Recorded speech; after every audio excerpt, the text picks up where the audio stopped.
खेलों के मैदान आबाद हों तो वहाँ के अस्पताल वीरान होते हैं। सेहतमंदाना सरगर्मियाँ मुस्बत सोच को फ़रोग देती हैं। इन ख्यालात का इज़हार सरदार आसिफ हयात मैकन, माहिर ज़मीरुल हसन जावरी और सरदार शहजाद अहमद मैकन ने डेरा अला बख्श तेला माड़ीलक में वॉलीबॉल के नुमाइशी मैच के खिलाड़ियों से तारुफ के बाद किया। ये नुमाइशी मैच तेलाबाली वॉलीबॉल क्लब माड़ीलक और चक मुबारक वॉलीबॉल क्लब के दरमियान खेला गया। मैच को सैकड़ों शायकीन ने देखा और उम्दा खेल पर खिलाड़ियों की हौसला अफजाई की गई। मेहमानान खुसूसी सरदार मोहम्मद आसिफ हयात, माहिर ज़मीरुल हसन जावरी और सरदार शहजाद अहमद मैकन ने मैच के बाद मीडिया को बताया कि वॉलीबॉल हमारे इलाके के नौजवानों का पसंदीदा खेल है और इस खेल में काफ़ी टैलेंट पाया जाता है।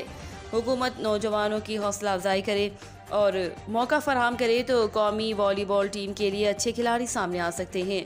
रिपोर्ट ज़फ़र अब्बास, तहसील रिपोर्टर, शाहपुर जावरियाँ।